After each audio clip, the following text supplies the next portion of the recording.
am with a Dal Khalsa UK and SFJ representative. Couple of reasons we're here today.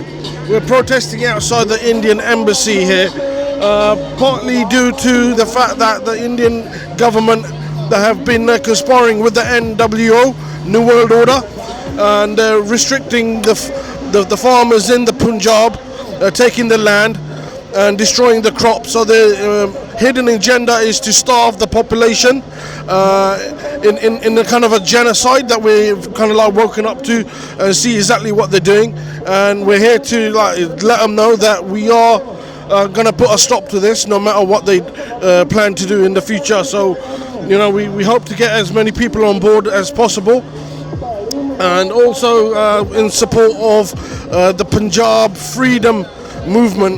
We're having a referendum taking place from the 31st of October, and hopefully that will lead towards the independence of the Punjab, breaking away from the Indian subcontinent as its own country. So basically, we're here to just support that as well. So the thing is, even if you did that, what about the rest of India? Because the rest of India won't be able to escape quite as easily. Well, you may not know that there are various different freedom movements already going on in different parts of India. So, this would help towards other people that are being suppressed getting their freedom as well. For example, Kashmir. There's a big thing going on about that as well. They want their freedom. So once one nation breaks away, it'll kind of have a domino effect. So hopefully that will be for the better. Regarding Kashmir, will it mean the unification of Pakistani Kashmir and Indian Kashmir, or is it just separately India's? Oh, that'll be down to the people of Kashmir, what they want to do. I mean, the Punjabi people want a complete independent state of Khalistan. Completely self-sovereign with their own government. So that's what I support anyway. What do you think about the complete reunification of India in terms of even Pakistan, Bangladesh? Do you think that's even a possibility to ever happen? Well, that time's gone now. So I believe the people have a voice, and whatever they want to do is down to the people. You can't suppress that. In terms of today, what do you hope to achieve? Well, I hope to get as much recognition as possible coming from this. We've got various different media outlets here. You're going to have this out on the internet. We just want as many people to wake up and support the movement, really, and find out, do their own research if they need to. My name's Amman, and I'm here at the Indian High Commission in London. Okay, and what's your reason for being here today? My reason for being here today is to stand in solidarity with the farmers of Punjab who are struggling for their lives and their livelihood at the moment in Delhi and across Punjab, where at least 2 million people have stranded Delhi from Punjab, fighting for their rights. No farmers, no food. The plan is by the globalist elite to use Punjab as a test ground and India as a test ground to control the food supply, global food supply, and to see what happens there so they can bring it to Europe and the UK and implement their Agenda 2030 agenda. Also, we are also here to campaign for the freedom of Punjab and have a referendum on its sovereignty, as the people have seen no way out of this. Since 1947, the Punjab has been enslaved by the Indian state, and we're here to reiterate we recognise the treaties of the Sikh Empire and the British Empire, which have not been voided, have not been repealed, and we want them re-implemented. What can you practically do to encourage that to happen? What can we practically do to encourage that to happen? We're holding an international referendum using international lawyers and international law. It will start on the 31st of October. It was originally called Referendum 2020, but due to the coronavirus scam, it had to be put off till 2021, and due to subsequent lockdowns, it had to be put off again and again and again. So the next date for the starting of the referendum, global referendum, is 31st October, starting in London. So you think the date is significant? Because you know about the elites, they do these things on certain dates, and the 31st of October is Halloween, which is the date where the world, the spiritual world and the physical world are the thinnest. So I think the date of the referendum is significant. I think the reason for the referendum, the organisers have chosen that date is because On that day, Indira Gandhi, the Indian Prime Minister, was assassinated by her Sikh bodyguards. So on Halloween, we believe that the witch was slayed on Halloween, because the lady did look like a witch, and she was slayed on Halloween. And due to it be her being slayed on that day, trick or treat, she asked for a trick and then she got a treat. We're doing the referendum on that specific day. They may have their own numbers, which they do have their own numbers. In Indian mythology, they have their special auspicious dates and whatnot. But just to have a dig at them, we've said 31st of October on purpose. There's a lot of barricades here. Right. There's a lot of like protection, it seems. So the barricades are here. As you can see, you've got a barricade here. You've got a double barricade there. You've got vans waiting, as you can see there, horses. You've got special police here, different command police on the Metropolitan Police. Priti Patel probably got a call from Modi to send them down. So what we're saying is that elite are so scared globally. In Delhi itself, they've got shipping containers 5 stories high, which are unstable, by the way, full of concrete. They could fall on their own people, they don't care. And they're celebrating the Independence Day by having the shutters down. Not just in England, California, New York, Toronto, Ottawa, Australia, Italy. In every embassy of the Indian state, they've got their shutters down. For why? It's supposed to be your Independence Day. Celebrate it properly. But because you know you've done wrong as a state, you're killing minorities, you're killing your own people, you cannot celebrate openly. So taxpayers' money is being wasted, British taxpayers' money, by the way, is being wasted on protecting these people who are responsible for genocide of minorities in India. Same in America.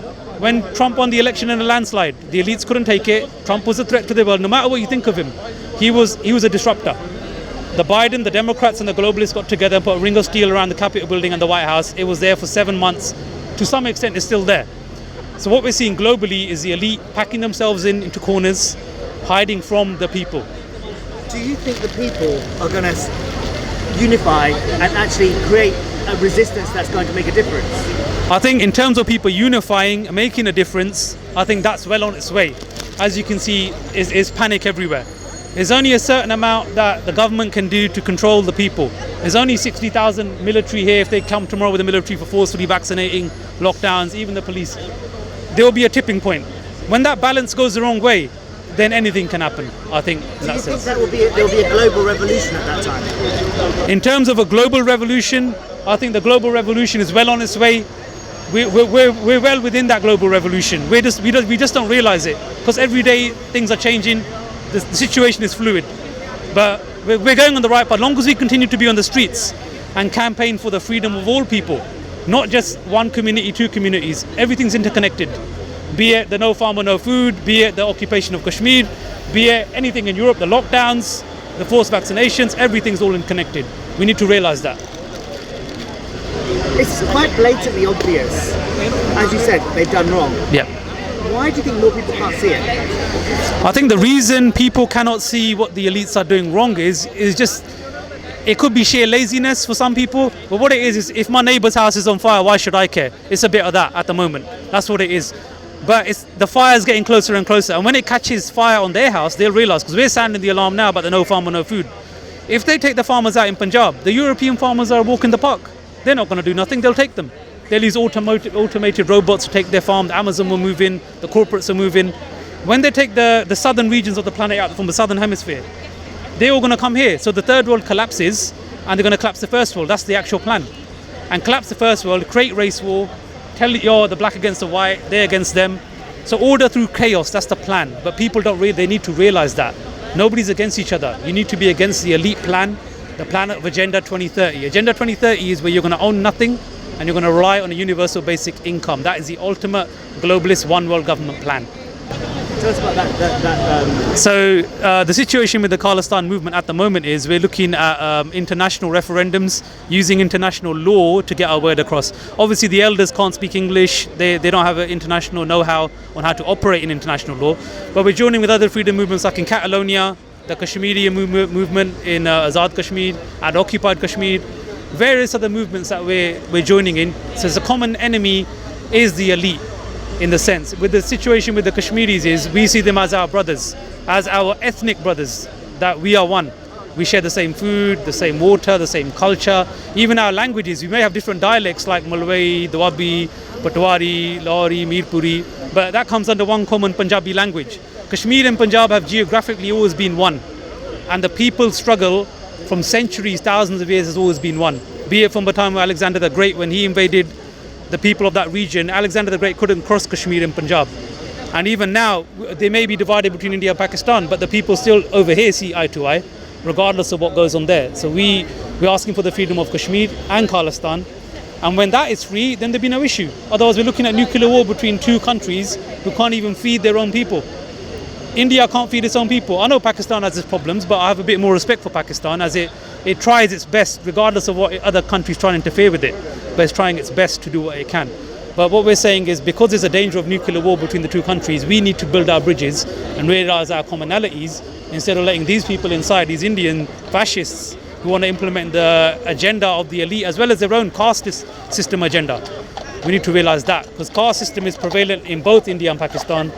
Even with colour, skin colour, people in Kashmir and Punjab argue over you're a dark person, don't chat to them, you're from the lower, you're a Gurjar, you're a Jat, you're this, you're a Chaudhry, things like that.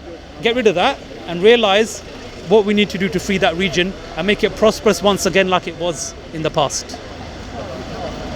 8 ਸਾਲ ਦਾ 5 ਸਾਲ ਦੇ ਬੱਚੇ ਤੋਂ ਲੈ ਕੇ 80 90 ਸਾਲ ਤੱਕ ਬਜ਼ੁਰਗ ਮਕਾਮ ਵੱਡੇ ਬਜ਼ੁਰਗ ਉਹਨਾਂ ਨੂੰ ਮੈਂ ਸਲੂਟ ਕਰਦਾ ਅੱਜ ਅਸੀਂ 2 ਘੰਟੇ ਆਉਣਾ ਸੀ ਮੈਨੂੰ ਪਤਾ ਪਿਛਲੇ 12 ਦਿਨ ਤੋਂ ਮੇਰਾ ਜ਼ੋਰ ਕਿੰਨਾ ਲੱਗਿਆ ਮੈਨੂੰ ਚਿੰਤਾ ਸੀ ਕਿ ਵੀ ਸਾਡੇ ਭੈਣ ਭਰਾ ਉੱਥੇ ਪਹੁੰਚ ਜਾਣ ਕਿਉਂਕਿ ਪ੍ਰੋਪੇਗੈਂਡਾ ਵੀ ਹੁੰਦਾ ਹੈ ਸਰਕਾਰ Hello, my name is Tariq Mahmoud.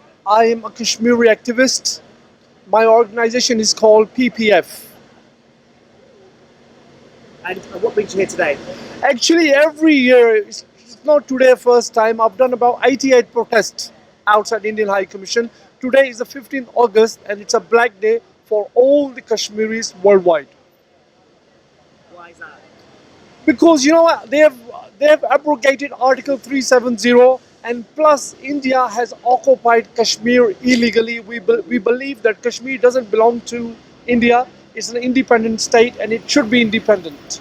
Do you believe it should be unified, independent on the Pakistan side and the Indian side, or just separate?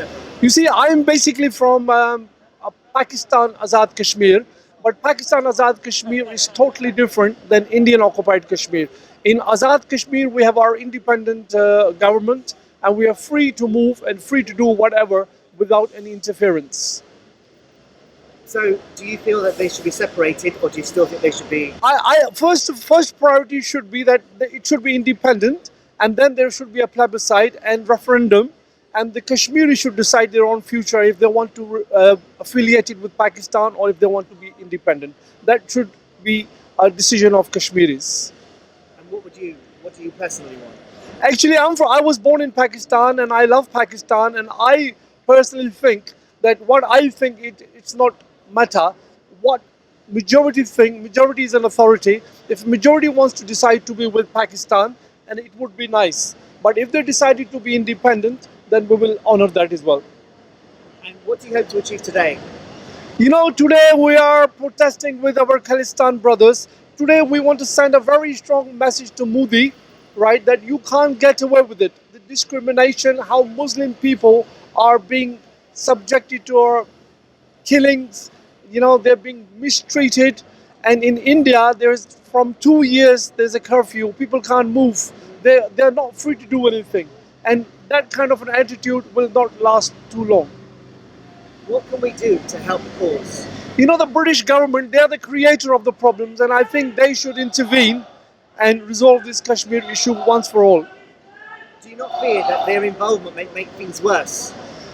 You know, obviously Britain likes to get involved in everything, even in Afghanistan, everywhere. I think because in Kashmir there's a human rights violation, for the sake of human rights violation, they should intervene. The issue I'm thinking is, if you're asking the same people who caused the problem to fix the problem, they may on the surface make it look like they're doing something about it, but actually ultimately set it up so things get worse. Do you not think that's a potential? You know, I personally think that Britain can play a major role. But at the moment, I'm from Pakistan, right, Kashmir, Pakistan, and I can see how Britain has discriminated us with the red list, right? India has more numbers of COVID-19, but they are on amber list. Pakistan has lesser number of COVID-19 cases, and we are on the red list. So you can see there is some discrimination against Pakistan, which is not really good. They have to be very fair. Do you think that the governmental systems are actually looking at those figures are accurate, or do you think that it's all propaganda? I personally think, because in England we've got a Home Secretary who's Indian, and I don't know if you remember in 2015 she was one of the welcomer of Narendra Modi, and Alok Sharma, and you've got this health minister as well, Sunak. I think there is more influence, Indian influence, in the British politics than the Pakistani one. Do you think that's a coincidence, or do you think that's by design? I think it's by design. Indian lobby and the Jewish lobby is very, very strong worldwide. You have to admit that. Hi everybody, my name is Rehana and I'm the Information Secretary for Tariq Kashmir UK, and I'm here to actually represent the Kashmiri and all the other minorities which are suffering in India at the moment. Being a part of Tariq Kashmir, we are actually a big organization, so we're all over Europe, and we have been arranging the digital vans as well on different occasions, like on the 5th of August, we had the digital van campaign as well. We are here to highlight the atrocities being suffered by mainly the Kashmiris. And the Kashmiris have been suffering, because myself, I'm a Kashmiri as well, so we've been suffering from 74 years today. And it's not only that it's occupation, it's the draconian laws which are imposed there, like Public Safety Act, Special Powers, Police Powers Act 1990, and there's other laws as well, which have been imposed in India, mainly Kashmir, to actually quieten the voices. Lately, they have started something new now, that if anybody takes part in any protest, or they actually throw anything at the police, like stones or anything, they are not going to let them have any kind of jobs, and they're actually not going to be verified as their records, and even for passports, they're actually going to be having trouble having like verification. So I'm here today to represent Kashmiris, Sikhs, and the other minorities who actually have been suffering, and we actually like freedom, and we like the world governments to get together and sort this issue out. This issue was actually brought forward because of the British who left it behind. So I believe it's the responsibility of the British government to actually sort this issue out, being an important part of the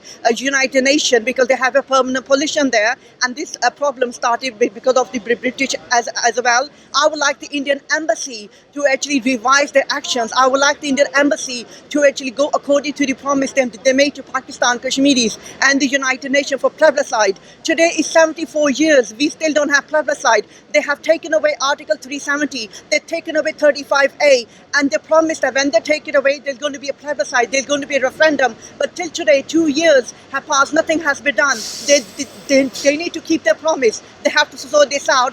Otherwise, this problem is going to remain. And Pakistan and India being atomic powers can be a danger, not to South Asia, it can be a danger to the world. The whole world can suffer. So we need to get this sorted out as soon as possible. I would like human rights activists, I would like any activists around, anybody who believes in humanity, the governments and the people to get together and sort this issue out. This is the issue just like Palestine, which has been dragging on for 74 years. These two issues are the main issues in the world, making people suffer, and a lot of things are changing in the world which are not good. The human rights are being taken away. So I would appeal to the world to get together and make sure that our human rights are not taken away, and people who are suffering, they actually get the rights. Thank you.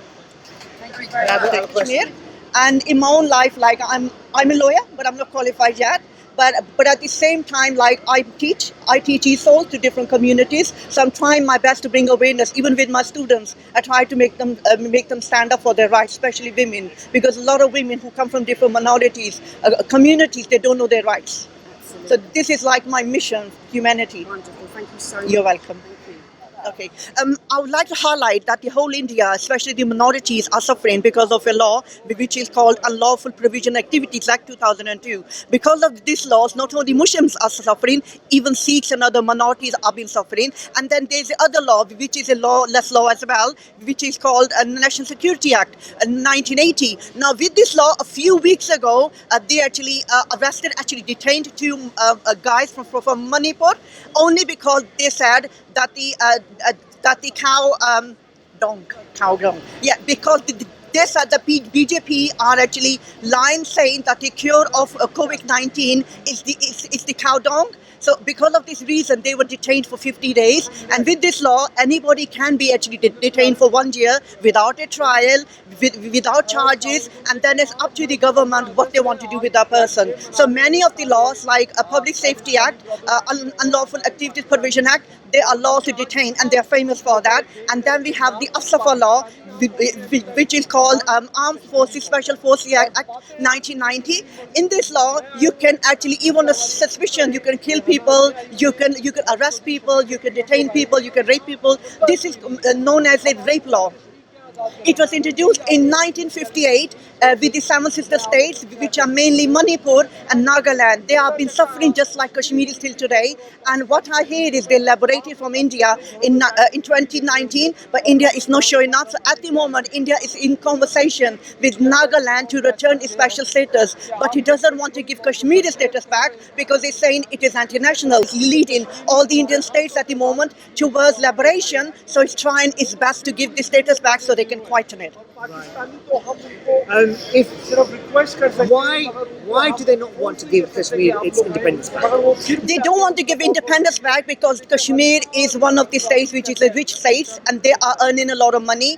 The waters are being used in India free of charge. They're not paying them anything. It's a rich state because the people in Kashmir mainly don't need Indian economically help.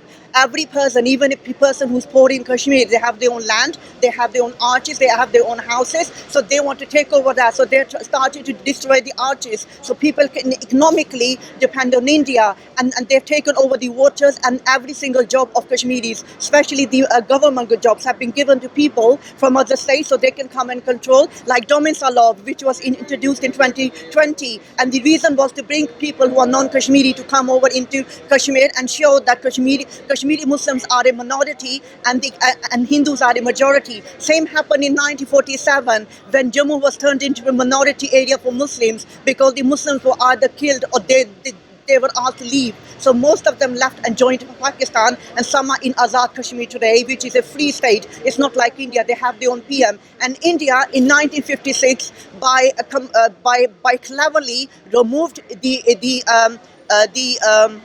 Sardar-e-Riyasat thing, and they brought in the CM for Kashmir. So this was done under a plan. They've been planning this for years, and the plan started in 1947, and in 1956 they actually took away this Sardar-e-Riyasat and they brought into the CM, so they can slowly make Kashmir a part of India. And they even had their own flag by that time. And in 1972, after the war with Pakistan, they actually cleverly, under duress, made Pakistan sign Shimla contract. And the reason they actually made them sign Shimla contract so they can take the world out of being a part of this conflict, and they can take United Nations away. Although they didn't take the resolutions away, they can't, but they told the United Nations and the world that this is a bilateral issue.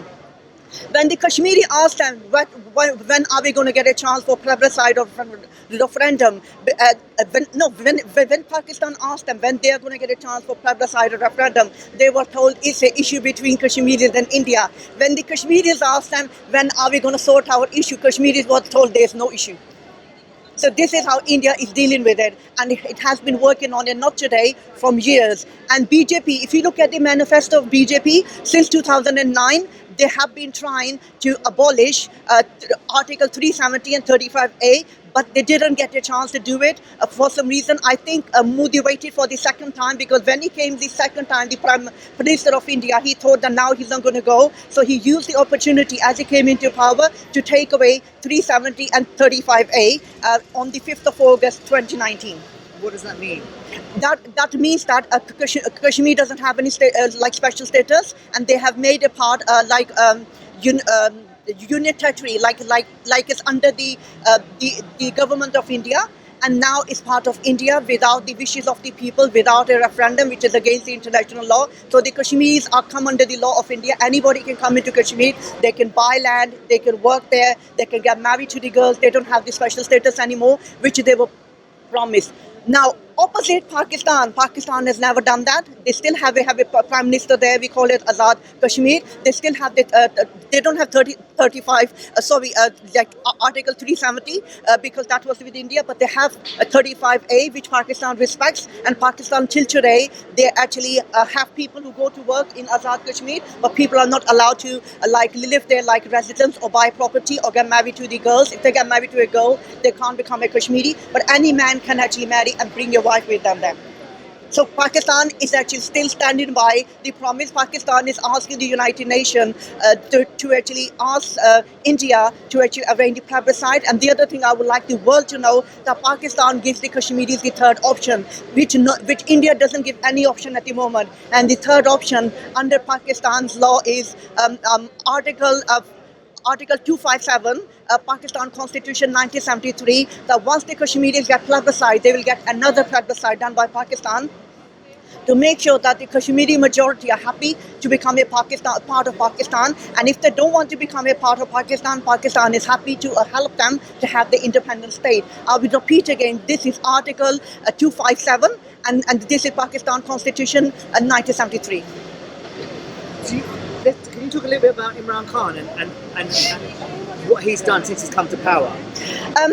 Imran Khan is not only the Prime Minister of Pakistan. Imran Khan is also the ambassador of Kashmir. No other Prime Minister before Imran Khan has called himself the ambassador. He says that he is there for the Kashmiris and he will stand by the Kashmiris and he will help them to actually get the referendum. And once the referendum is done, he will give them their second option, which is the plebiscite done by Pakistan under the Constitution of Pakistan. Imran Khan has tried his best to go to United Nations. He has even refused India to do any kind of business with them in future. They have some business deals which Imran Khan cancelled, and he said we can't talk to them, we can't do any business till India is not ready to talk about referendum, talk about Kashmir, and India just wants to do business. It doesn't want to talk about it. So Pakistan puts their hands up and say no. Till you don't talk to us, till you don't arrange a plebiscite, till you don't come and sit with us, we are not ready to do any kind of talks or business with you. So Pakistan has asked the international community to actually come and intervene and ask India as well. I believe that America did suggest that in the previous government that they will help Pakistan, but I see that nothing has been done. And with the new American government, doesn't seem that they are interested to do much at the moment. So India is keep on getting away, and the reason why India is getting the upper hand because it's a bigger country and it has business ties with the whole world. It's cleverly made sure that with whichever country they have the ambassadors, they make friends with those countries, they do business deal with those countries, so India can always have the upper hand and make sure that Pakistan is the wrong person. And Pakistan has always stood by the Kashmiris and every minority in Pakistan. And if you remember, they had a disinformation lab as well, which was caught last summer, which actually did say that 15 years that India has been having this disinformation lab, and in this disinformation lab there have been ranging comparisons about Pakistan which were lies. How does all of this relate to the UK and the recent laws that have been passed in the last 2 years? It relates to UK because the people who are involved, some of them were part of UK. So that's why it relates, and it relates to UK because all this mess was left behind by UK. So UK has not only left behind Kashmir, UK has always also left behind Palestine and many other issues in the world which need to be sorted out. Don't you think it serves their interest to keep the divisions happening? Yes, it does, because this is why UK has actually left this mess behind, so they can always be a part of it. They can always say they can use it for their own sake. So this is all I can say, because UK is on a very strong position at the moment. It's one of the five countries of the United Nations who can pass resolutions, who can decide, and who can make the world stand by them. But we don't see UK doing much about it. Although the MPs in UK, I can see some of the MPs are helping us, like with this Kashmir thing. We do invite them on conferences, and they've been ensuring us, and they are trying to work. But then it depends on the government. My name is Dipenderjit Singh, and I'm the Principal Advisor of the Sikh Federation UK. Sikhs today here are outside the Indian High Commission on the 15th of August, which is Independence Day for India. But for the Sikhs and for minorities, it's not a time to enjoy or celebrate. because in 1947, over 1 million people were killed because the Sikh homeland of Punjab was divided in two, half on Pakistan side, half on the Indian side. The number of people that were made homeless at that time was in the millions. It was probably the biggest disaster that the actual British created because they were responsible for the partition. So this demonstration happens every year on the 15th of August. But also, since 1947, the Sikh minority has been discriminated against. There are pictures of Sikhs that have been massacred since 1984, those that have been tortured, those that have been disappeared, and those that are being killed in fake encounters. There has been no justice for the Sikhs for the last 30, 35 years. So it's an opportunity to demonstrate on Indian Independence Day. You'll also see banners here relating to the farmers' protest, which has been ongoing since November 2020. 600 farmers have lost their lives. They're camped outside Delhi. This was regarded as the world's biggest ever protest. So here, many people, you'll see them wearing jackets in support of farmers. No farmers, no food. And that has become the biggest challenge for the Modi government of today.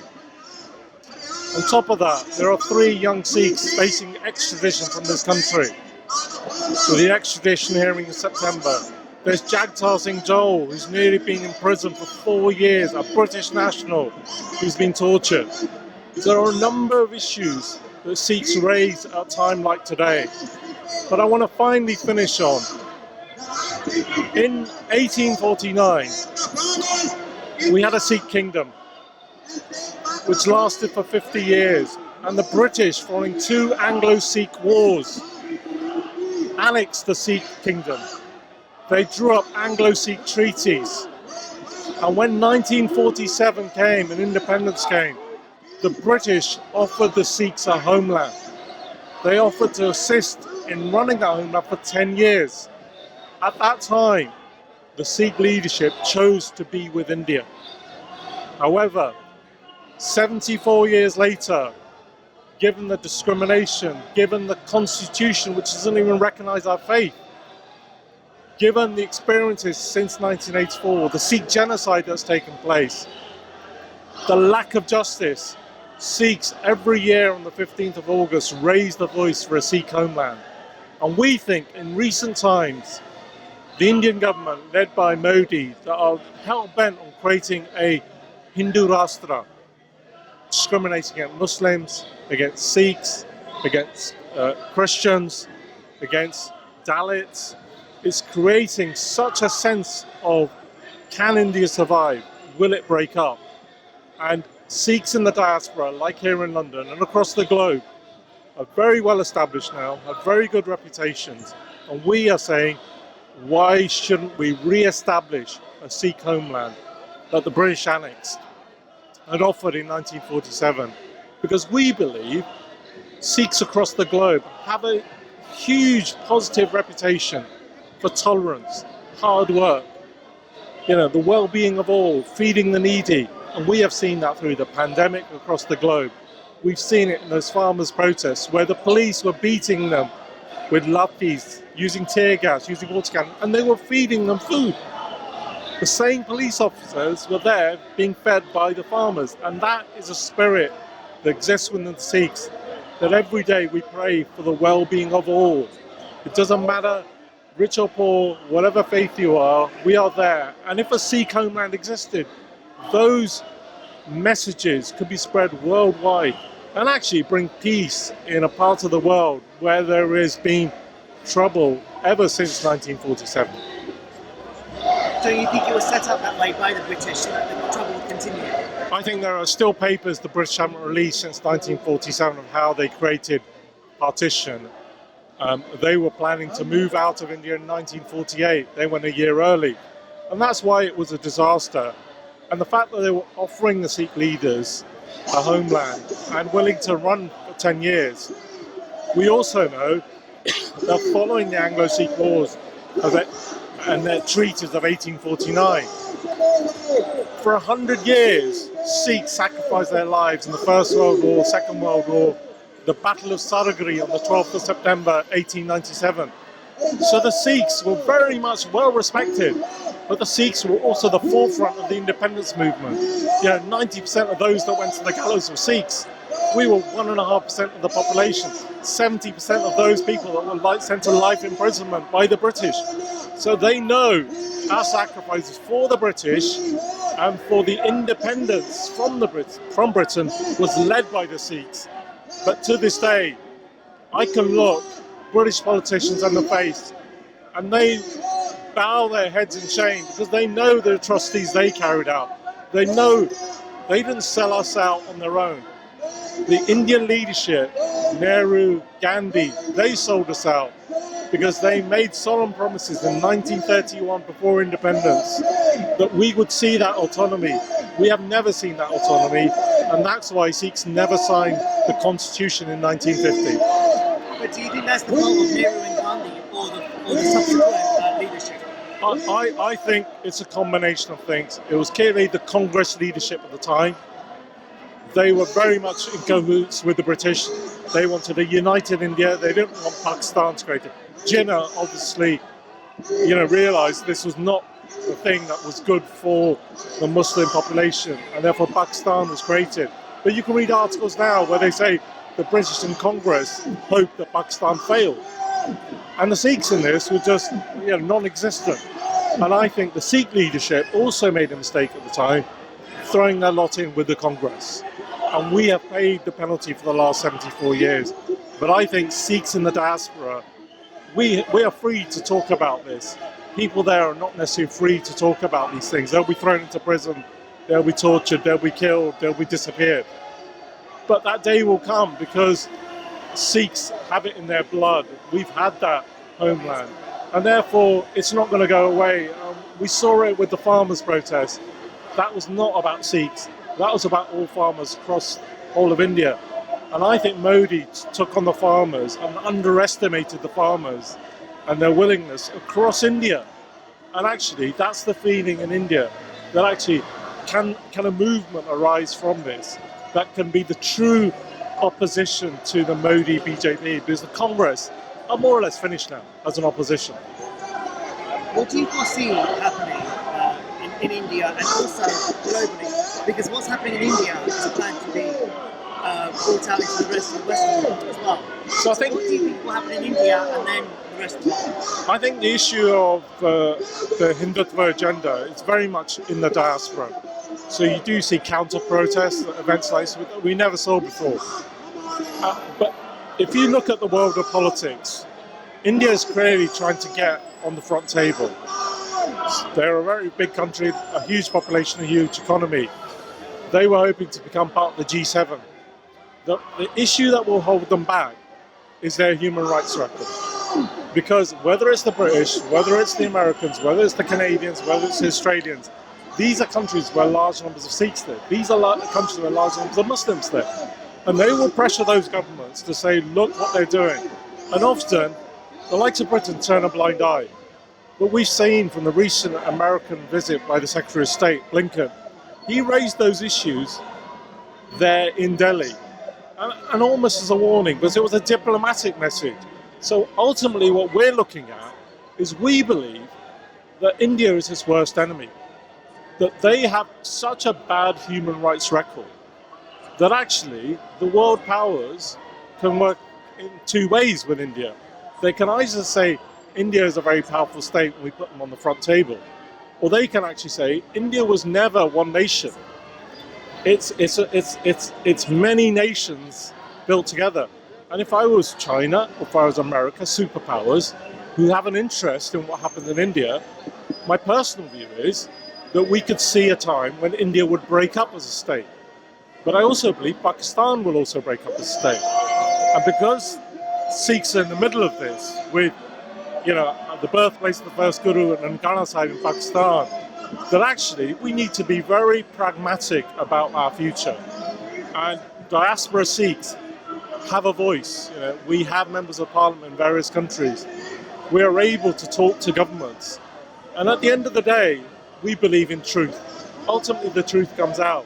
And governments could turn a blind eye for economic reasons and want to strike trade deals like Britain. But ultimately, if America and China decide that actually India is a detriment to world peace, what's happening in the Indian subcontinent, we think that actually Sikhs could offer a solution, because the whole point of our faith, the importance of religious freedoms, the well-being of all, could actually mean we promote a different type of lifestyle. I was at Oxford University just a week ago, and they were saying how Oxford University never allowed women to go to Oxford University. When they allowed women to go there, they didn't give them degrees. This was only 100 years ago. Well, Guru Nanak, more than 500 years ago, gave equality to women. You know, women didn't get the vote till 100 years ago in this country.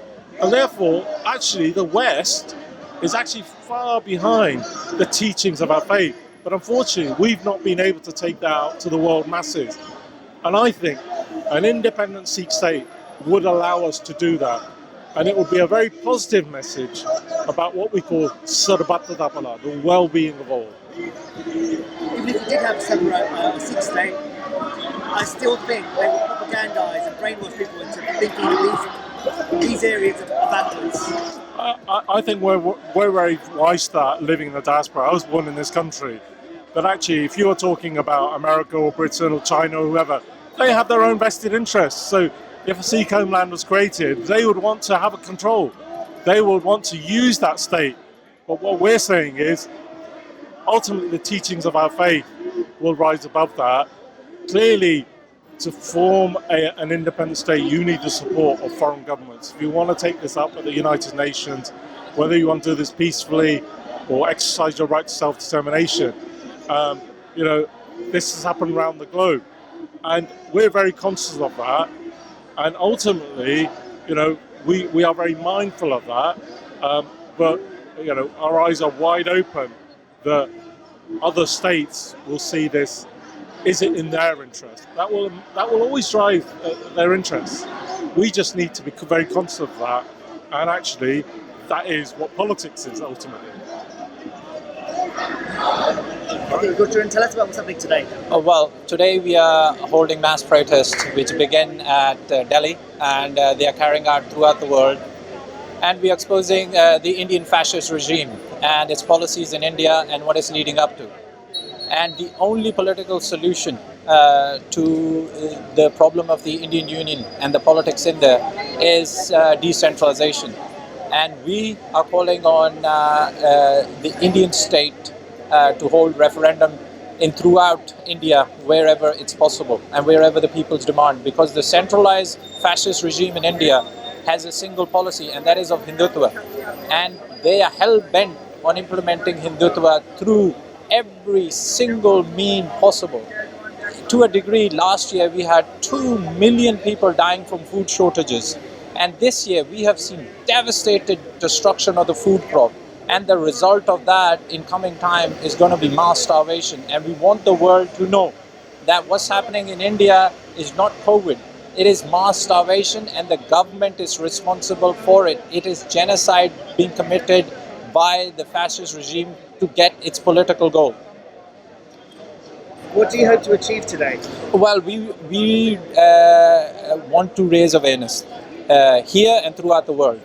And the protests were initiated in Delhi by the Punjab militias who have surrounded the capital of Delhi.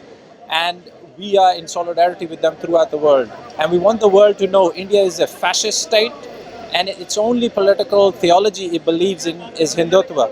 And that is slavery of the caste system. And the only way to resolve that situation at the moment is for us to globally oppose that fascist regime. Do you feel like other countries are emulating the fascist regime in India, and is that on purpose? I think it's becoming clear that caste system is becoming the one world religion, and where we are seeing that the ruling class seem to be immune from all the new legal restrictions, and the only restrictions under COVID are being used to oppress the people. And fascism is using COVID-19 as a cover to implement Agenda 30, and we want the world to know what is all the situation throughout the world. What is happening is Agenda 30 is being implemented under the cover of COVID-19. What about the laws that have been brought in over the last 2 years in this country? What I've observed is that they're quite similar to laws that have been in place in India for a long time. Yeah. I think fascism is becoming a global politics. And what we are seeing, what they have used in Asia and the third world country, and what worked best, they are bringing over to the first world and the Western society. So all these laws and all these draconian methods which we are seeing, they have been tried and tested, and now they want to implement this in the West.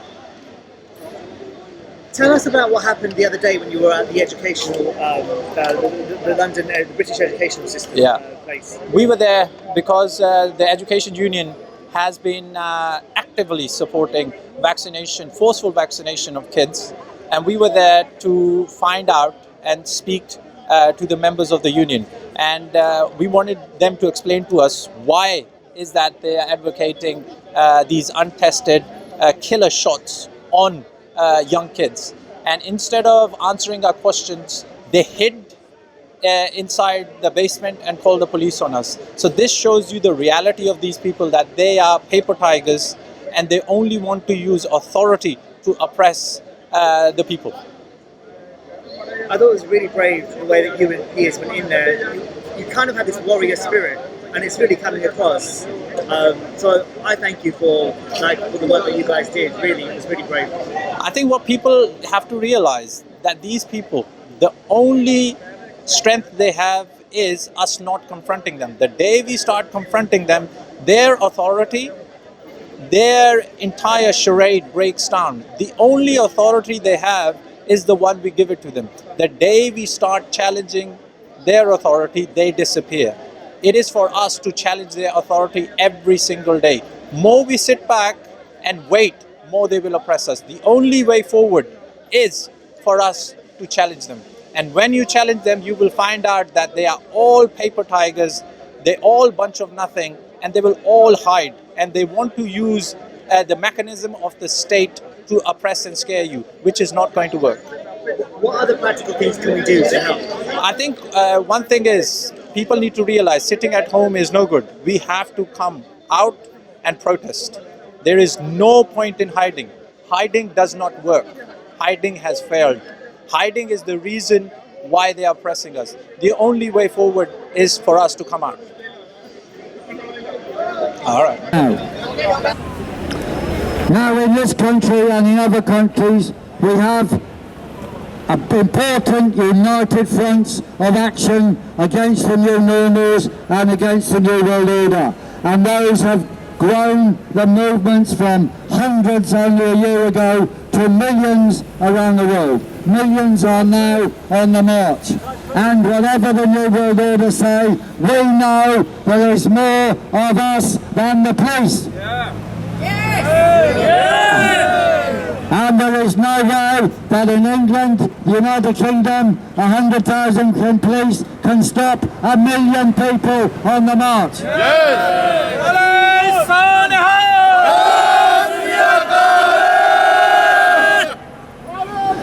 And the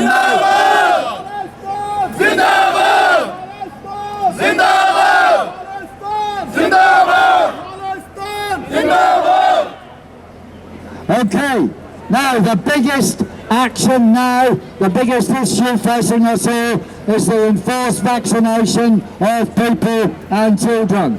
This is an utter monstrosity, and Gurcharan and I were arrested last week for going to the National Education Union to tell them they should not be supporting vaccination of children.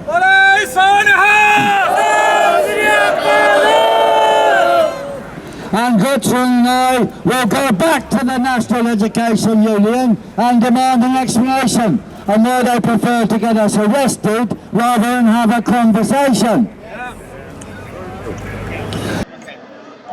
Please, what brings you to this event? Well, can you hear me all right? Yeah, This is a very, very important event. This is a big action from Punjabis and other Indians in support of the Punjabi farmers' struggle against the fascistic Modi regime of India, which is bringing mass starvation to India. And if the farmers win, that could bring down the Indian government and be a massive dent against the New World Order impositions happening all over the world. And we know in this country too, food shortages are coming because they're using the NHS app to ping workers off their job. And that is causing people to not be allowed to drive food lorries. And 50 tons of food is being thrown away in the United Kingdom every day. This is going to cause food shortages, price rises, and people getting ill through starvation or part starvation. This is a massive attack on our human rights. So we say we've got to have 100% support for all these struggles against the New World Order around the world, and we're here for that. And for everywhere we say, as on our t-shirt, resist, defy, do not comply. And get ready for a new lockdown. We know the government want to have a lockdown in late August, September. That's what they're up to. And we know the numbers of supposed COVID deaths will go up because of people being jabbed. Jabbed people are getting ill from the jab, and some are dying from the jab. The government will claim that it's COVID as a new variant, a new Indian variant, a Punjabi variant, a Boris variant, who knows? It's all nonsense. None of these claims are about fighting a virus, they're about controlling you. So we say get ready for any announced lockdown, and on that day of the announcement, when they start talking about it, take to the streets and support all those shops staying open and build the local stay open unions to keep shops and businesses open with support of local people and legal advisors. What can we do to nip this in the bud before it gets to that point? The important thing now to nip it in the bud is to build stay open unions in every area. It's quite simple. You can go to stopnewnormal.net and download the PDF and so forth. And from that you fill in the form. There's some various contact groups, emails, but the important thing is building a group in your area of the shops who are going to unite and support each other against any more lockdowns. Hello everyone. If you liked what you saw, please like and subscribe and click the notification bell to get updates on any of our upcoming videos. Thanks for watching. See you soon.